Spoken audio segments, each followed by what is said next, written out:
Hi, everybody. Welcome back to another episode of Top Pin Talks presented by FTF Canada. I'm one of your co-hosts, Adam Jones. Alongside, as always, is Kwame Awua.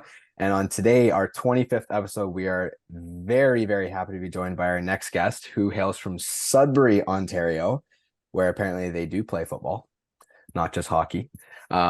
She played for the Sudbury Canadians growing up before apparently playing for Brampton, somewhere in Brampton. Yeah. Is that true? All right. Before heading down to Iowa to play in the NCAA, where she scored 42 goals in 85 games, which is an outrageous return. Um, Before spending 1 year with the Toronto Lady Lynx and then touring around Europe here, playing in Norway before heading off to Benfica, and then recently signing with Arsenal. Joining us all the way from Miami on while she's with the national team. Welcome to the podcast, Cloé Lacasse. Thanks for having me. Look forward to it. How was that intro, by the way? Did I mess anything up too bad there? I didn't play. I played in Iceland. You were close though.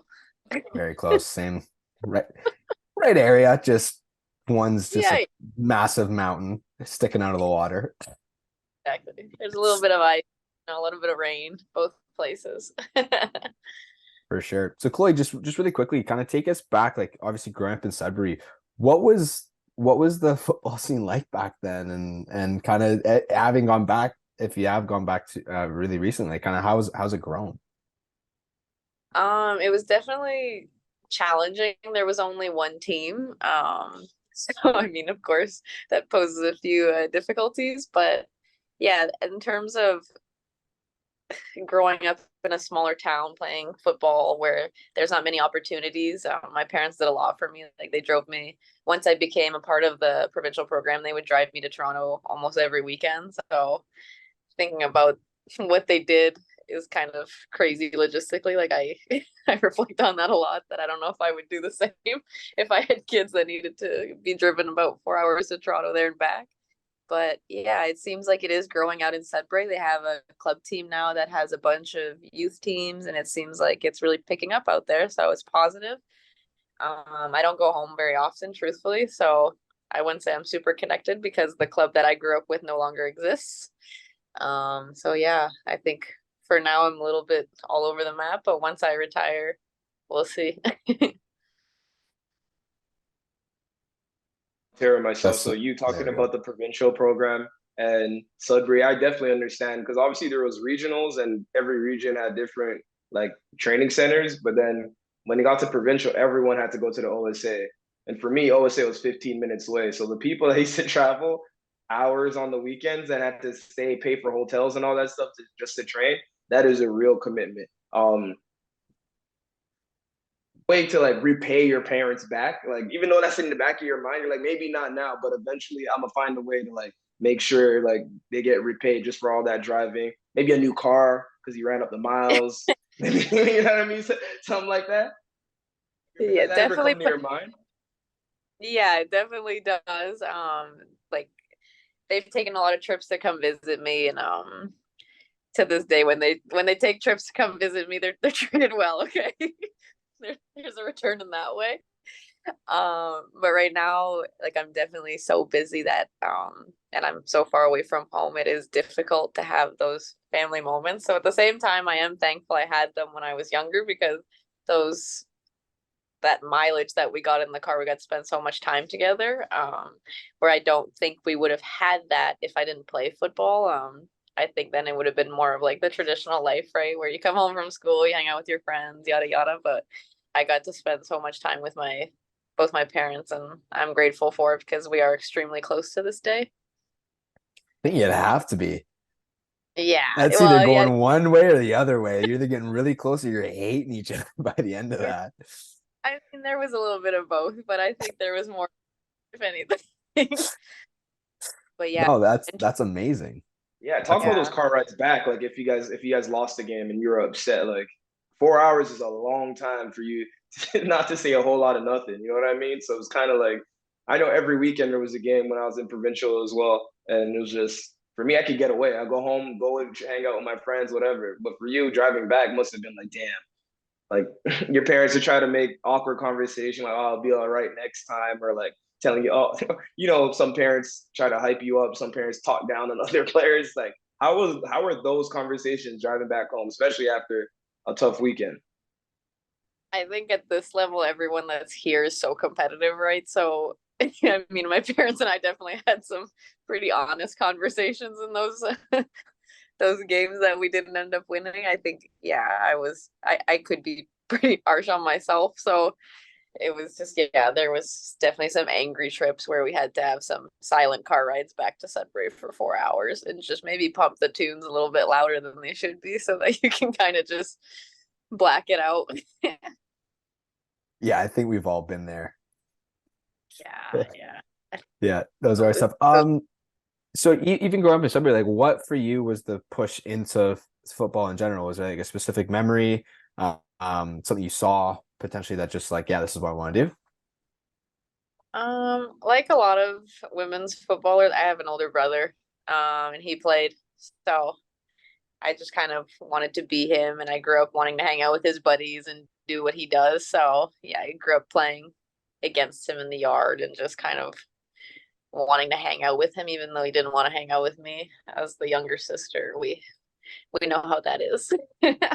And then yeah, and then it just kind of the passion for it kind of exploded, and I just really loved playing. And yeah, and I thought I was well, my parents thought I was pretty good at it, I guess, on the Sudbury scene. So then it just kind of kept growing, and yeah, I got recognized in Toronto for regionals and provincials, and yeah, it just kind of went off from there. That's awesome. So I'm guessing like just to keep up, did you kick them a lot? You try and trip them, some 2 foot tackles. Like I have a younger brother, and that's all I got growing up was just people that say, On how do you ride tackles? I'm like, I grew up getting 2 footed and scissor like tackles all the time. I think he did that more so to me Back. than I did to him. It's That just means you had the ball though. yeah, well, yeah, I did have the ball. He did retired early, okay? Once I surpassed him, it was over. I think, I mean, bless his heart, but I think he retired around 12 or 13. So, yeah, Hey yeah, man, short career. we all know a lot of people that peaked quite early.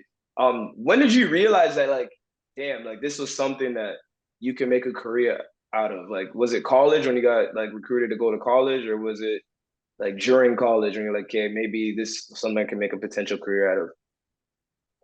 Yeah, when I was playing club in high school, like my big objective was getting a full scholarship in the States. And that's really like that was my goal. And that's what I wanted to achieve in football. And then once I got that and I got the full scholarship to Iowa, I kind of started seeing, okay, in the Big Ten, I'm able to compete with some of the best here and I'm standing out and I'm kind of creating a space for myself. And that's when I'd say I probably realized that, okay, I could go professional and keep building off of this momentum. No, it's awesome. And kind of like talk to us kind of about the recruiting process because obviously you're still probably going to school in Sudbury um, at that time, and then you're with the provincial team. Like, how did that exactly look, and when did that conversation kind of start?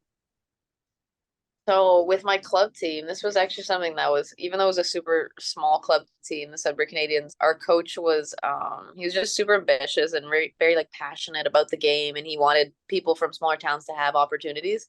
So we would go to a bunch of showcases in the States with university scouts and it just, yeah, opportunities started showing up like that. And it started with smaller schools and smaller conferences, and then the bigger schools, Big Ten schools, ACC schools started being interested.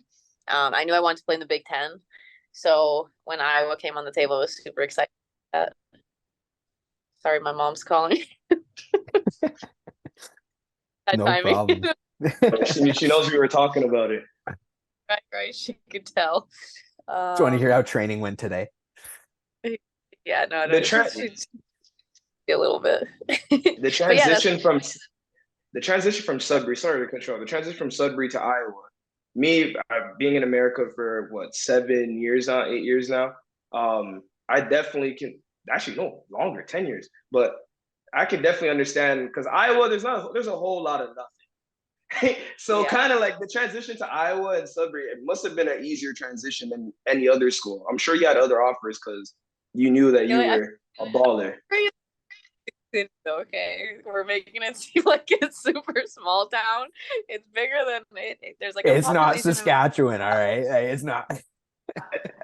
I Hey, it's me being Toronto biased though. That's the only reason. Like, if it's not anywhere, yeah, I'm sorry. I won't disrespect Sudbury because I went to a tournament at Laurentian University, the Canada Games. Don't worry, I know Sudbury a little bit, but I mean, how was that transition from moving away from home, going to college, like by yourself, like doing everything by yourself?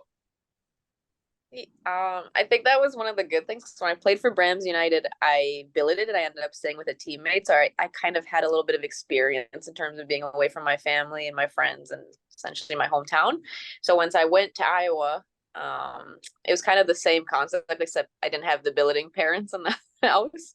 But I was already used to being on my own and having to, kind of get things done and sort yourself out. But yeah, Iowa wasn't a big transition from Sudbury, though it has 4 seasons. It is a smaller, well, it's a big enough city. It's a college town, right? It has 60,000 and it's all students. So it was a fun city to be doing your school and playing football. Also killing it too. Like, I mean, I feel like that's got to be pretty awesome as well as one of the athletes on campus, just murdering week in, week out. Yeah, it's cool. It's cool just because there's that tight knit community of athletes, and when you're doing well, people are definitely excited about it. Especially in a Big Ten school, you kind of know who's really being successful for their for their team, and yeah, it's a good community to be a part of, and everyone supports well. At Iowa, everybody supported each other. I'm not sure if it's the same everywhere. I also graduated with there was 9 seniors in my class, so and I think 7 or 8 of us would normally start. So our group was extremely close together as well. A little bit That's unique. awesome. Yeah, Yeah. for sure. So looking at Iowa, what was the best other sport that you was your favorite to go watch? Was it football? Oh, I wouldn't. I'm not the biggest football fan, to be honest. American football. Um, I let me think. My roommate the first year was a women's basketball player. She was she was 6'4". So we would go catch a lot of basketball games actually. Yeah, Nice. that was I was just thinking that This past year. honestly, I think that would be fucking wicked. yeah, yeah. No, it was cool. It was really cool, and they had a great support.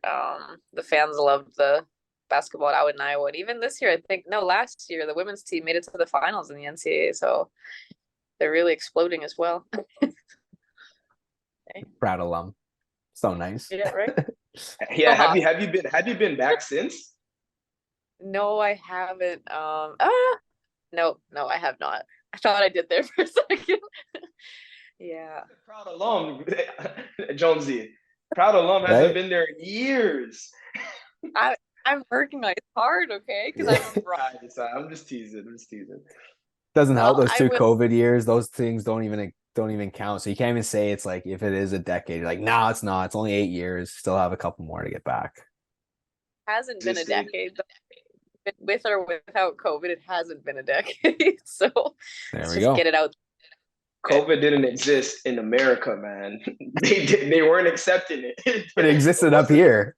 Yeah, in Midwest America, in the Midwest, it was not a thing. Trust me, it No, I wasn't think a thing. Well, awesome. So what was kind of that transition? Like you leave Iowa now, and then how long since leaving Iowa did you end up in Iceland? so I graduated Iowa in December 2014, and then I ended up going to Iceland, I think in February, the end of February. So like 2 months later. Yeah, I jumped right into it. Yeah, and the transition was also pretty smooth, except the weather was a little bit wild in Iceland. That took some adjusting. I can imagine. But I've never been. I would really love to go one day, but good Lord, that's got to be one of those ones where it's like a wild transition from anywhere else. there's one It game that looked I'll never better. forget. Sorry. Right? Our You go. You goalkeeper. go ahead. Go ahead. Okay. We had this goalkeeper. She was a good goalkeeper, okay? But this is gonna make her sound bad. But she went to punt the ball, and because the wind was so wild that it literally like came right back at her, and it almost ended up being an own goal. And I'd never seen anything like that. And it just to this day, that'll always stick in the back of my mind. And I swear she was a good goalkeeper. This is not speaking ill of her in any way. Everyone saw that. They're like, keep it on the deck. Don't put it in the air, or it's coming right back at you. Learned a lesson after. Yeah, I can't even imagine seeing what that would be like in a game, to be honest with you. Like I like you can see it on video, and I think we've all seen clips like that before, but to actually see that in person must be wild. It was. It was. That was a bit of a culture shock to say the least. You have to play in a completely different way when you have those types of conditions. Yeah. So you ended up going to Iceland. Was the NWSL ever a thing that crossed your mind? Because it seems like you went to Iceland so quick, and like we're just like, you know what, I'm just gonna go the European route, and obviously you have become successful at it, and are now noticing that most of the better players, other than the U.S. and women's national team because of the deal, whatever they have with their national team, most of the better players, foreign players, are going to Europe. Do was that always on your mind to go to Europe, or was like you were kind of you had to balance both? My main objective was to get to Europe. But with that being said, I did put my name in the draft. And I did get drafted, but I still I thought because I played at the University of Iowa, I'd already learned what I needed to learn from playing football in the US. So I wanted to be able to kind of expand my game and just learn different ways of playing football. And I thought Europe would give me that option. And I think it did. It gave me what I wanted, and I ended up falling in love with European football, and just the style of play out here is. I just think it suits my characteristics, and yeah, I'm able to enjoy the game a little bit. Maybe I'm not gonna say a little bit more because you never know, might end up in the NWSL one day. But yeah, Don't worry, nothing you say now will be held against you. Will be held against you. So what were some of those traits that you kind of learned playing in the NCAA that you still look back today and go, yeah, well, super thankful for that experience because of these different attributes.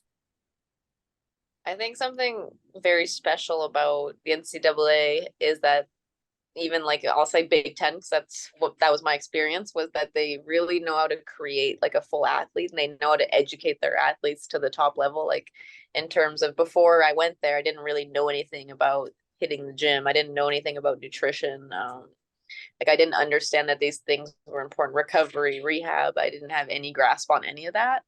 And having the chance to go there and work with like top professionals, it was just yeah, it was mind blowing and just an eye opening opportunity. No, that's amazing. And then did you find that when you first got to the club in Iceland, did you find that some of that maybe was lacking on like more of the physical side of it? Or were they kind of like right there up to par with it? In terms of football, you mean, or in terms of Like in terms of like the kind of the physical side of it. So like the recovery, the nutrition in the gym, all that kind of stuff. I think when you start out professionally, if you don't go to one of the top leagues, there is like financial strains, right? They don't have the staffing and capabilities like that. So going from the University of Iowa, there was definitely smaller staff, smaller facilities. There wasn't as many resources. Um, but luckily I had the knowledge that I got from Iowa because I was able to do a lot of that and carry it over to Iceland and do it on my own. So it worked out to be really beneficial for the start of my professional career anyways. Oh, massively. And then kind of talk us through like the move to Benfica. Like kind of how did that all materialize? Was it based on certain performances? Did you kind of have an inclination that you wanted to go there? Yeah, She so she want everything. She did everything, won everything, balled out. Like we could keep this straight to the point. She's done everything. She owned the league and they said, yo, okay, that's enough. moving on. Yeah, how was I recruited to Benfica? So it was actually I was playing a friendly match for my club in Iceland, and my now current agent was there just trying to recruit new talent. And he ended up seeing me play this friendly match, and yeah, he asked me if I wanted to sign with him. And anyways, he sold his project and like what he had in store for me, and then he's Portuguese, he ended up linking up with Benfica, and that's kind of how it started out. That's awesome. That's such like a classic story about that too, right? Like just playing some friendly match and someone saw Yeah, me and signed and just kind of see how it rolls. That's incredible. that's pretty much how it If unraveled. if eggs in that basket, like who knows you where you would have been if you didn't just be like, you know what, fuck it, let me sign with this guy. You know what I mean? Like shit, it could have went totally opposite. You know what I mean? So just trusting your own ability to get to that point as well, and like obviously throwing trust in him and him getting to Benfica. That's an unbelievable story. And then you went on to kill it at Benfica. It's almost like a goal every appearance. I think I saw it was like 70 goals in 70 appearances. That's some messy numbers for such a historic club. No, for real, like, cause that's such an historic club. Like, I have real Portuguese friends that live in Toronto. Like, when Portugal won the Euro, like they wouldn't shut up about it. Like, those guys are either and they fight each other. Close friends fight each other over Porto, Benfica, and Sporting. So like I know how hard people die for Benfica. So like talk about the club, its history, and like are you guys financially and like everything by the owners, not just like almost equivalent to like the men's are, or like is like separate owners? How is that like experience between the men and women's teams? So Benfica is, in terms of resources, the women's team is doing fantastic. They have everything that they need.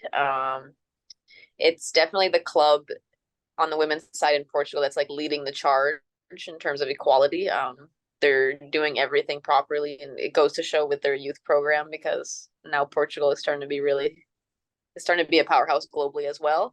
But yeah, no, like Benfica is a club that has a president. It's owned by the people, literally. There's no like owners. So with that comes there's challenges, because in Portugal it's a little bit of an older mentality, right? So the fact that Benfica was able to take a leap of faith and get the people around the women's project as well, I think they're extremely passionate about it, and they want it to go well. They want to present Benfica, no matter if you're a man or a woman. Benfica has to be at the top. Do you know what I mean? So for that reason, yeah, we are getting at Benfica the staffing, the resources, everything the players need to be successful, because the Benfica need Benfica to win. They're super prideful. So yeah, they're gonna make sure that that project stays on track and it just keeps climbing. Yeah, and actually I had a question about something like that. Like, do you feel because the club has rivalries, do you feel when you step on Mm-hmm. the pitch against those clubs that it's do or Yeah. die? Yeah, it's definitely, the rivalries out there can be pretty nasty. I would even walk places sometimes. Like there's different little cities in Lisbon and little city where Sporting is Alvalade. If I would walk there sometimes, I would literally just get booed at, and it was just like it's not necessarily the place to be. As You're but just they had a really, pointing, you're wearing your jersey, pointing at your back right here. I was just like kidding a Benfica. Yeah, no, it can be. Yeah, they're very passionate, to say the least, about their rivalries. Okay.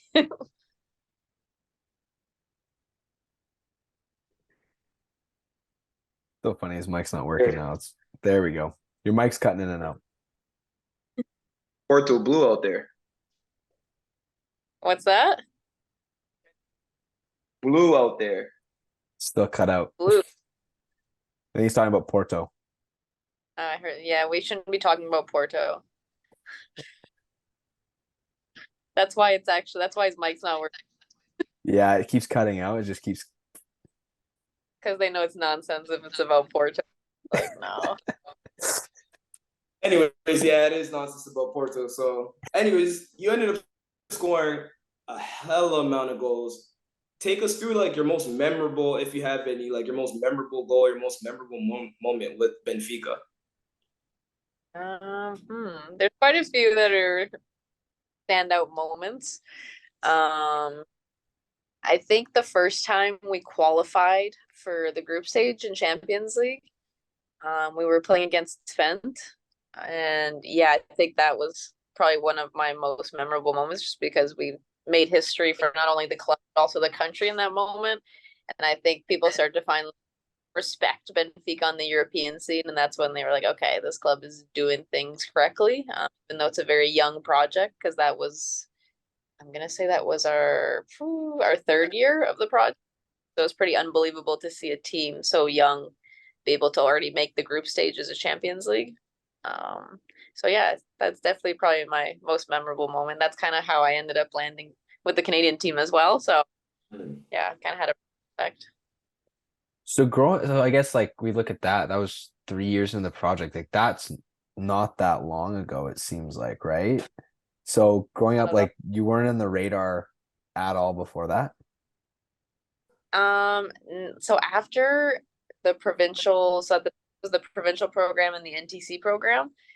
Um, After that, I stopped being in any of the national team camps or any of that. I think that's one of the disadvantages of coming from a small town is that you just don't have the resources that people from big cities have. You don't have the exposure that those bigger clubs like Toronto and Vancouver, those opportunities are completely different than kids from Sudbury, whereas you have one coach that's helping you. You know what I mean? They don't have a network to kind of go off of. So you try to make yourself as visible as possible, but at the same time, you are limited.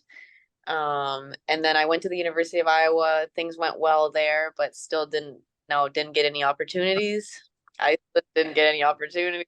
And then I went to Benfica and I was able to be on Champions League. And then I think it got to a point where, it was hard not to get the visibility at that point.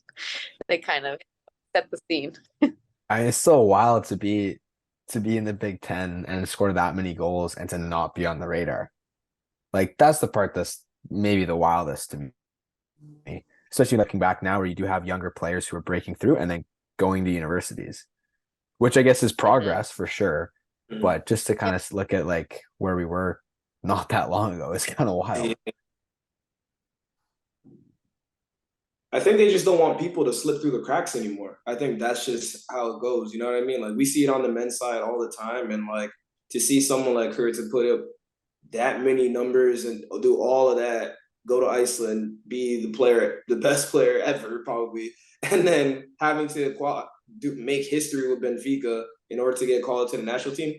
It is a testament to how competitive the women's national team is, at least at the same time. But like I feel like there shouldn't be a reason why like you shouldn't have been called up earlier. But now that you're there, like you seem like you're a mainstay and 70 goals, the Messi numbers don't lie. So you definitely deserved it. Yeah, no, it is a problem out in Canada. I think now that the youth system seems to be progressing and developing in the right direction, hopefully that as much. But yeah, there are players that are going to slip through the cracks. It's just going to happen. There's different players that peak at different times, right? That's another factor that we have to take into account. But I think now on the women's side, the pro league coming up in 2 years, hopefully that helps negate a lot of that. Because there's definitely some kids out there that deserve a chance that don't get that visibility that a lot of kids do. For sure. For sure. And kind of talk to us about, okay, so you finally get called up to the national team. Like, what was that call like? And what was kind of the reaction from your parents and yourself? Yeah, it was definitely it was a strange moment because it became a point in my career where I didn't think it was going to happen anymore almost. You know what I mean? Like you had so much hope throughout the years, like you did all this, you're like, okay, you're going to get your shot now. And with that, like you're building so much excitement, right? And then you're just being let down. You build excitement, you get let down. So it became this moment that it almost, like I didn't want to let myself get too excited because it almost felt like it could be taken away. Do you know what I mean? Um, but yeah, once I actually got there and I was with the players, I was like, okay, you know what? This is where I belong. And maybe yeah, I belonged there a lot earlier, but you know what? You're getting your shot now. So with that, I didn't want to take any of it for granted because truthfully, at the back of my mind, I always want to be there, right? Even though you try to push it away because you kept getting rejected. If you're being honest with yourself, I was like, I'm going to be honest with myself. I always wanted to be here and I still absolutely want to be here. So yeah, it was an incredible moment for my family as well. But they felt a little bit the same way, that they didn't want to show that excitement just in case, you know what I mean? Because there's always a little bit like, we've already seen her get heartbroken a few times. So, but now that I'm here, yeah, I'm definitely grateful, and I'm thankful that I kept going and didn't give up in those tough moments.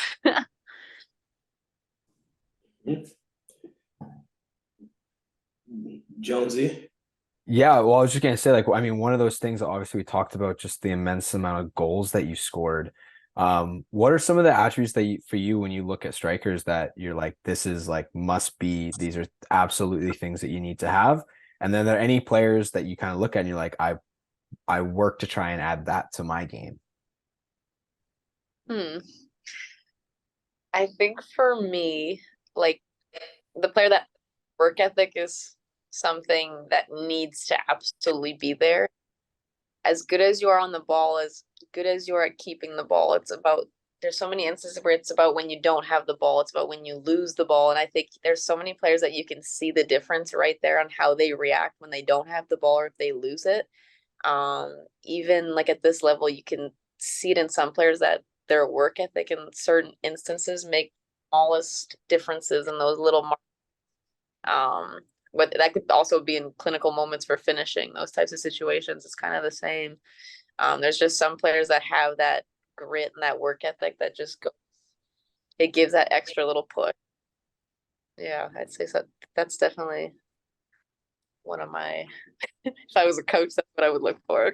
No, yeah, for sure. I mean, like really small attention to detail, right? Like Yeah, it's in that moment. Does your head go down while the ball passes you, make, or is you keep your head up to maybe negate that pass and force them backwards, right? So all of that stuff for sure. And then recently signed for Arsenal, yeah, one of the yeah. biggest clubs in the world. Come on, Uh-huh. Gunners. Go You're not an Gunners. Arsenal Hey, fan. hey, I'm a football fan. He's a Man United fan, so you should like me more than him. Fair, hey man. Yeah. Man United and I Arsenal don't go together. Not at all. No. See? I wish you would have said that before I agreed to this, actually. I keep Damn. that quiet as long as possible. You weren't gonna mention that, huh? No. Yeah. So how does that Arsenal transfer come about? It was right before the World Cup, no? Yeah, it was right before the World Cup. Yeah, just had a really fantastic season with Benfica, and yeah, it was just time for a new challenge, and Arsenal came on the table, and yeah, I couldn't say no. It was an opportunity that, like, my career's just been kind of a build the last couple of years, and I thought, you know what, this is it's like top of the mountain here. So it was an exciting time, and it was also time to move, and it was time for a new challenge. And yeah, I wanted to be around those world-class players that Arsenal has. And yeah, so far it's been an extremely great experience. Yeah, so Was there? sorry, go call me. I was gonna say, was there any other teams that were looking at you? Because I'm sure if you did all of that with Benfica, bagged all those goals, created history, there must have been other teams fighting for your signature, 100%. There were a couple other teams, yeah, yeah. But You can't give all that information. I'm I not gonna cannot press give you. All right, say up. no more. Adam, your turn. You go, Adam. She probably chose Arsenal over United, and I don't blame her. No, I was just gonna ask, so like getting into that environment now, have you noticed like any major differences? Like, is it just not necessarily based on quality, but based on potentially resources or just attitude, philosophy? Like, is there anything like you're like, this is at a completely different level? I think the moment I got to Arsenal, I noticed right away, like, what blew my mind was the quality there on the women and men's side. It's the same. The treatment's the same. The resources are the same. The players are all among one another. Which it wasn't like that at Benfica. It was more separate. So just the fact that they're doing that push, and they're also like leading the charge in England on the club side is just incredible, because England is one of the countries that are super ahead in football for the women's game. So to be a part of that and the evolution of the game, and just, yeah, it's been really great to see. It's something almost I think I'd get the chance to see in my career. So to be a part of it and kind of help the game, and as a women's footballer, you always want to leave it in a better place than when you were at it. So I'm hoping that I can have my little share in that. No, for sure. I mean, they've always been at the forefront of it too. Like they're the club that really started it and have taken it to a different level in England. So it's pretty special to be at a place like that for sure. Wow, coming from Yeah. a Man U fan, that's crazy. They have Yeah, Man I United like were the to, last club to do yeah, that. It was but you're ridiculous. also no, I respect it because you're also like just a true football fan. So like that's why I'm just like, damn, I respect it, Jonesy. No worries, I'm not coming at you. Sorry, you um, get the typical old we need new owners from me, so don't worry about it. So the World Cup comes about. It's what New Zealand and Australia. Talk to us about that whole experience. Obviously, you guys are going through a tumultuous time with the whole CSB Canada soccer debacle that no one seems to have gotten right. Clearly, I have close friends that are on the men's team. Like me and Richie Lorette, we grew up across the street from each other. Like went to high school, played academy soccer together. Like one of my best friends. So like I ask him here and there, but I also try to mind my business because like I can only imagine what you guys are going through since I haven't been part of the system for a while now. But like talk to us about like the whole preparation and just like being part of that World Cup roster. Um, that was my first World Cup, and that was like, as a football player, it's the biggest stage, right, that you could possibly step onto on the international scene. So once I made that final roster, it was another moment that it was just surreal, right? All that hard work, all those car rides, it just all really paid off. So yeah, it was definitely one of the proudest moments of my career thus far, getting the chance to represent Canada on that World Cup stage. Yeah.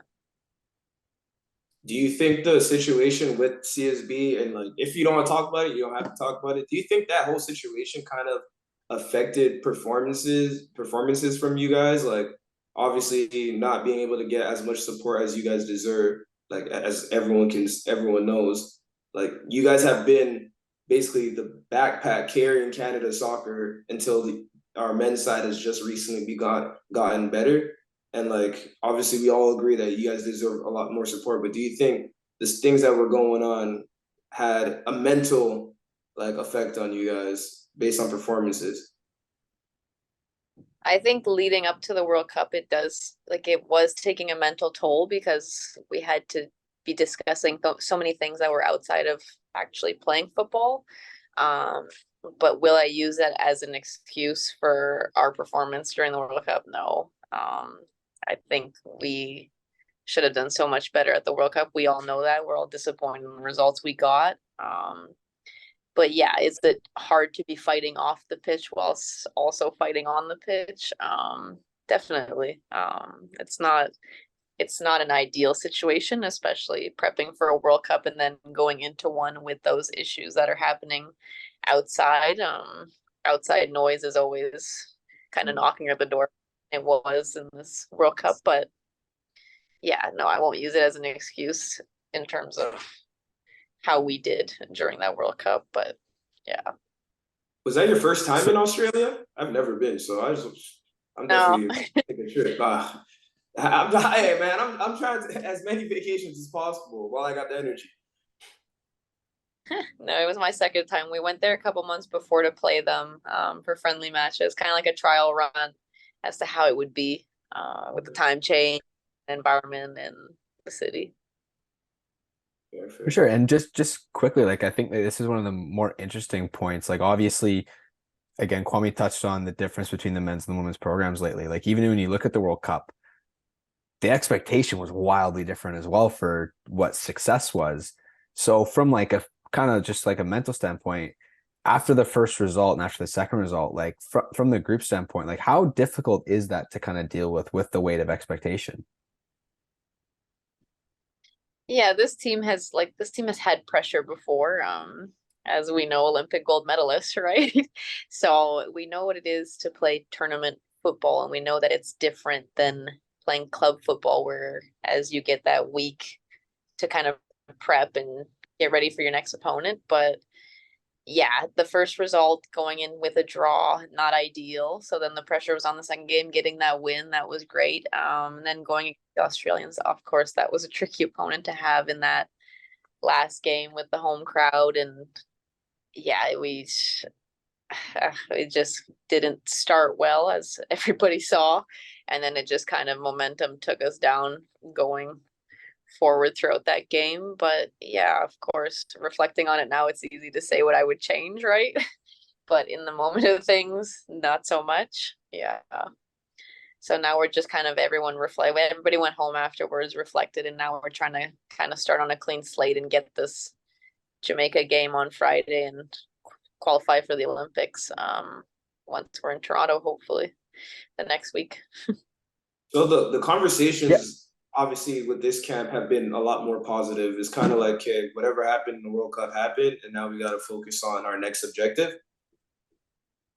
Yeah, we had the conversations that we needed to have as a group, saying what we needed to say so that we could put it behind us, because you don't want that bad energy, you don't want those bad results lingering within the group, especially a group that has so much talent, so much potential. Yes, we had bad results at the World Cup. That doesn't make us a bad team.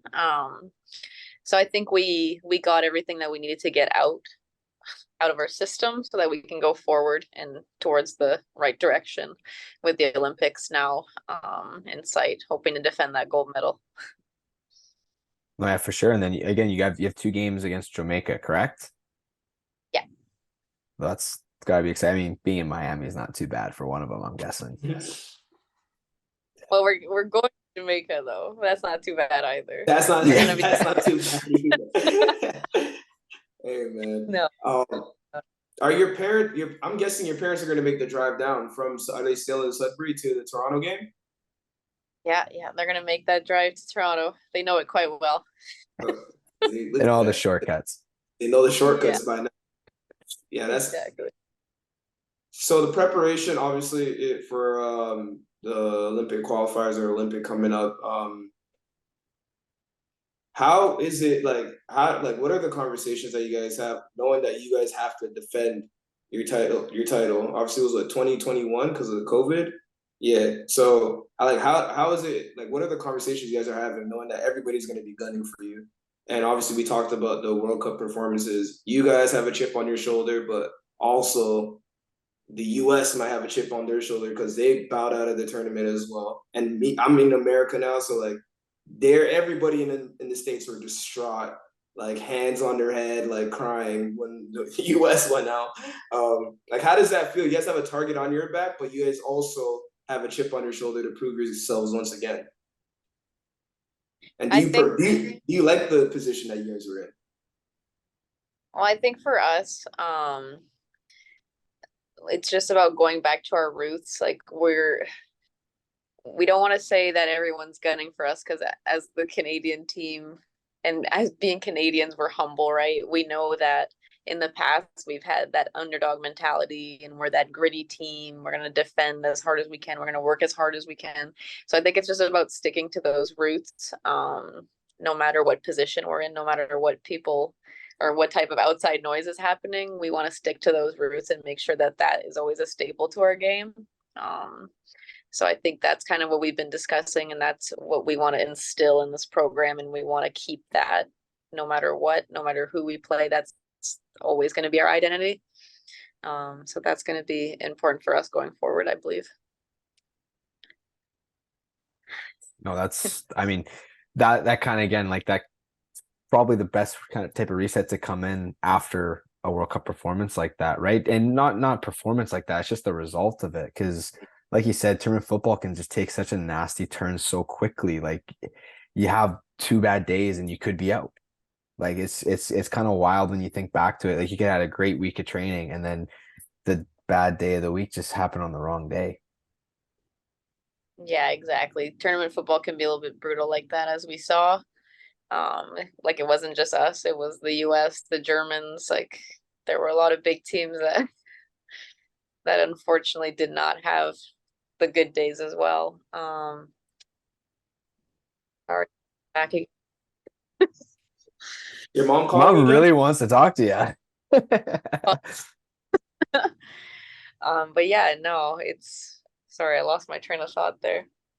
No, Nah, it's yeah. I was gonna say like it happened. Even happens on the men's side. Like Spain went to the next World Cup, they lost in the group stage. Germany won the World Cup, went to the next World Cup, lost in the group stage. Like it's kind of like it happens to a lot of big countries, and just like Germany recently, well, the three loss streak in 38 years or something like that they've gotten, are the men's German team. So a lot of that shit happens, and like Jonesy said, like the one bad day could be on the game day. So tournament football is definitely a difficult task. And the fact that you guys have always been up there with the best of them, it just proves that you guys are a good team. Just like maybe this one time the results didn't go your way, ball didn't roll for you guys.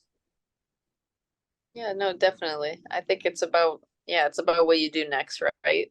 We can't change what happened there, but now going forward, we want to put a better performance for sure.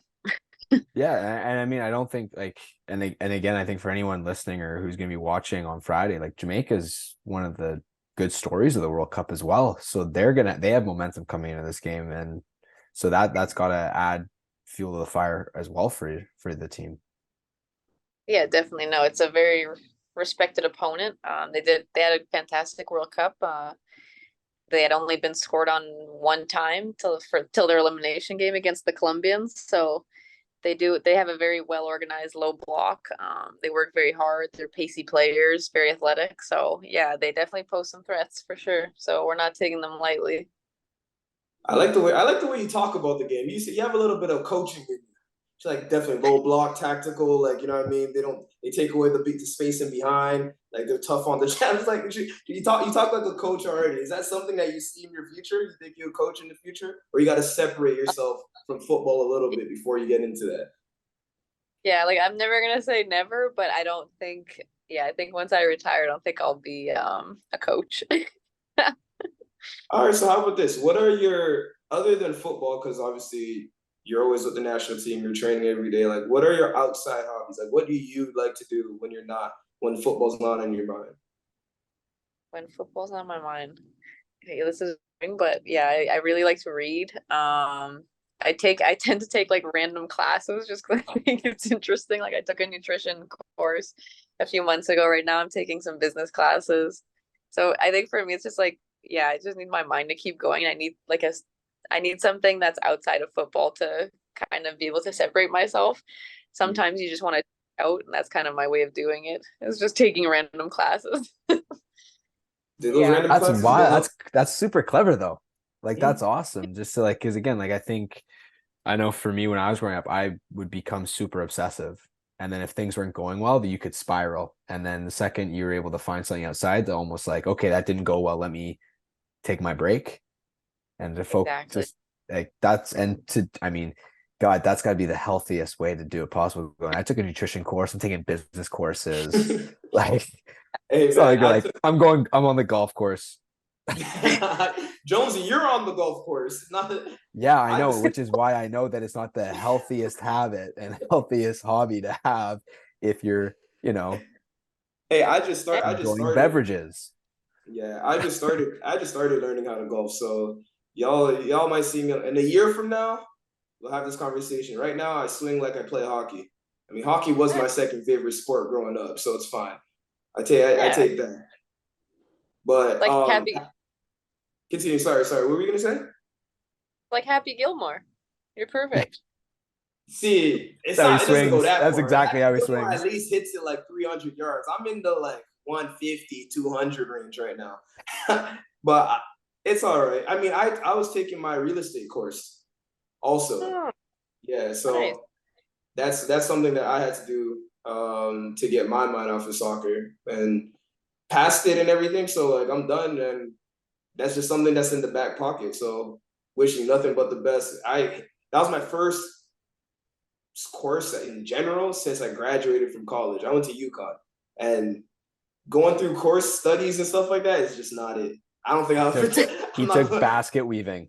Yeah, I'm not going through that again. I gotta find a different hobby. Like, yo, school again? Nah. when you take too long of a break to go through all that again, exams, nah, I'm But it's nice sweating. when you take it on your own time and you can schedule your own things. It's one course at a time. It's a whole different story Oh, than 100%. uni. My course was 9 months, and I was still like, Yeah. damn, Okay. 50 units. Nah, yeah, man, it was it was it definitely wasn't it. But have you had the chance to explore London? A little bit. So I haven't been there that long. And when I was there, it was kind of a lot of it's just football, to be honest, because I had to learn so much in a short amount of time, right? And when you get home, you're just so exhausted that you just want to stay home. So no, not really. I've explored my little community of North London, but in terms of going like right central, not so much, no. Are you It's still a But getting soon. the humongous place. You have yeah? so much time to travel and do that. Like So it's Yeah, so big. yeah, it'll be okay. I got time. I'm not worried. Yeah. are you still getting attacked? Do people know that you're an Arsenal fan? Do the Tottenham fans say anything to you? I haven't really been out, so Okay, far I'm good. just love in the community. That's what's up. Jones, we got to make a trip out to England. Watch Arsenal, men and Yeah, women. you guys have. Definitely have to get back to England soon for sure. And I've just never you've never been? been a lot of places. Never been to England. It's a lot like Vancouver. It's pretty rainy. Yeah, same, But I'm same. right at home. I'm right at the home, thing, man. but It's the thing is, great. I feel like people in England are just a lot more miserable when it rains. Like people in Vancouver, when it rains, you guys are kind of just like, whatever. But like, I feel like people in England, when it rains, it's like, damn, again. Like, For the 12th month in a row? yeah, wow. Now I definitely got to make it out there. For sure. And I mean, we talked about like obviously you watched a little bit of women's basketball when you were at Iowa. Are there any other sports that you like to watch kind of in your downtime? Like obviously growing up in Um, Sudbury, I'm sure junior hockey was kind of a big thing. yeah, but I wouldn't say I watch too much hockey. I know that's so not Canadian of you to say. I definitely watch a lot of soccer. I enjoy women's basketball. I enjoy watching track and field. I like whenever that's on TV. I like skiing, downhill skiing. I enjoy snowboarding. I enjoy watching on TV. Kind of like a little bit like the unorthodox sports is the ones I I was like to watch on just gonna, TV. I was just gonna say that. I was like, wow. But the thing is, I when you know. actually sit down and watch those things, you're like, damn, this is actually kind of cool. The fact, because I know I can never do that stuff. So like just seeing Exactly. people like freestyle skiing and snowboarding, like, wow, this is actually pretty dope. Kudos to them. Exactly. No, it gives you appreciation for different types of athletes, right? Mhm. Even tennis. I like going to watch tennis live every now and then as well. Yeah, tennis would be a good one. That's actually one that I really do want to go see live. I haven't yet, but Yep. it's always that's one of the things that I always love about just watching sports in general is seeing how ridiculously athletic people are in different ways. Like in the Olympics when they clock like the downhill skiers and how fast they're going. Cool. It's really cool. I'm just thinking like if you take one wrong turn, bring the stretcher out, like it's not ending well. For them to go that fast and have that much control, it's wild. Normally Chloe, doesn't end. do you see yourself retiring in North America or in Europe? Like, where do you see Hmm. yourself set? Not even football wise, just like in life. Like, do you see yourself settling down in like Europe or settling down in North America? Like, do you want to? I was probably not go back to Sudbury, but sorry for the Sudbury hate. Hey, really coming at Sudbury today, okay? Settle down. There's a lot happening there, okay? I'm Um, sorry. hey, you gotta sell Sudbury on this podcast, okay? So start saying some cool facts Hey, man, about Sudbury. you've lived in Iceland. You living in London now. You've lived in Portugal. Like, selling Sudbury Yeah. now is kind of tough. Like, you've lived in some nice places. Damn, it's kind of tough now. You say so. Yeah. I used to tell myself like in my younger days that I would never end up in Sudbury, which is kind of funny.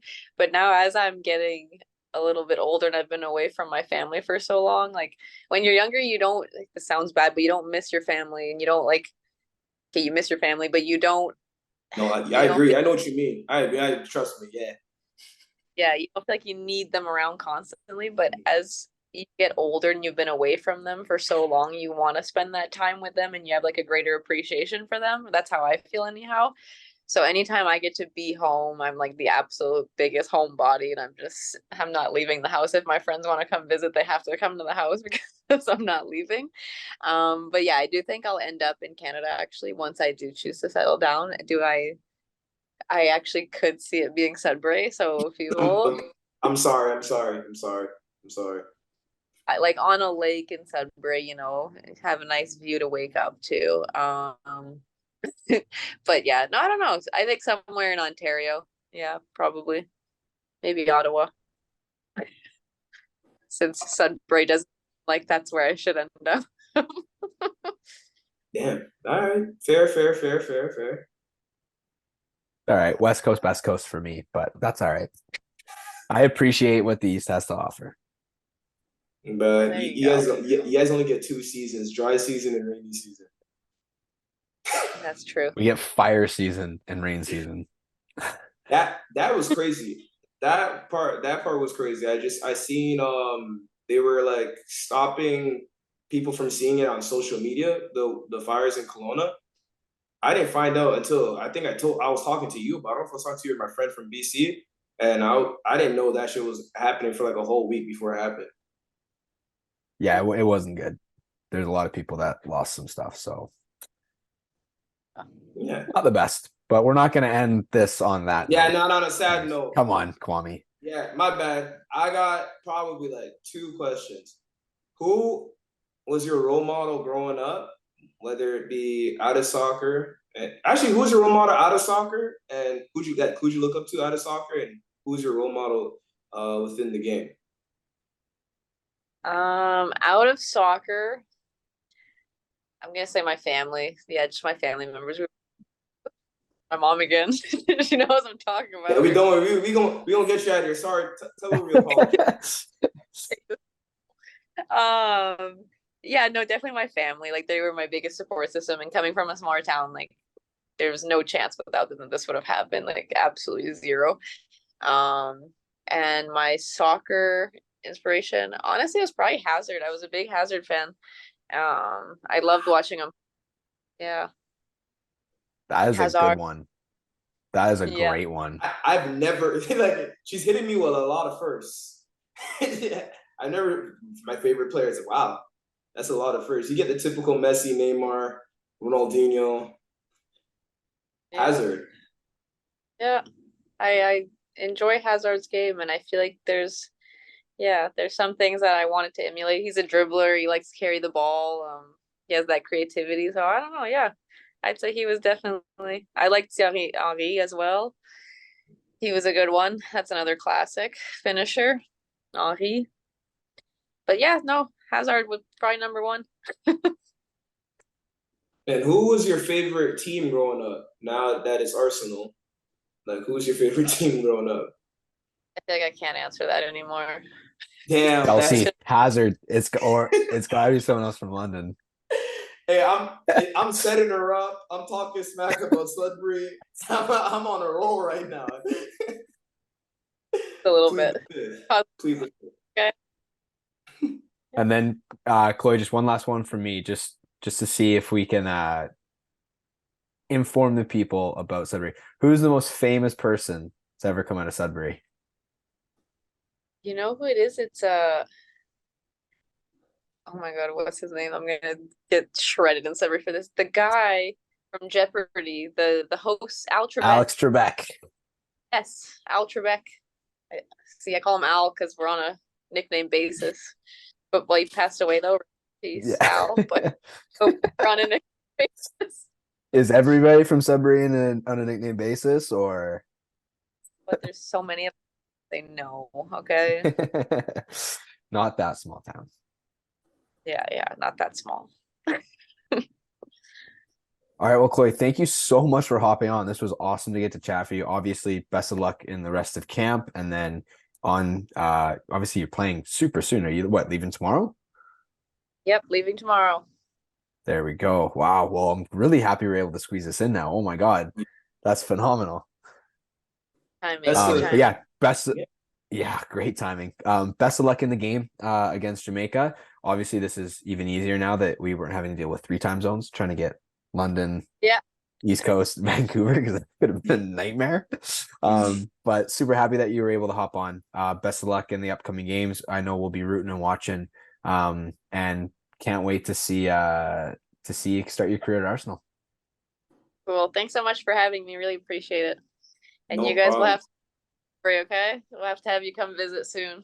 And hey, he's got to come now. 1,000%. He's got to see what I've he's missing already out on. been. I've had a great time there. I won a championship there. I'm good.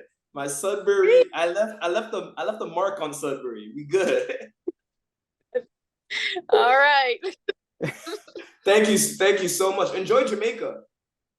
Thanks, guys. Have a good night. Appreciate it. Good night. Ciao.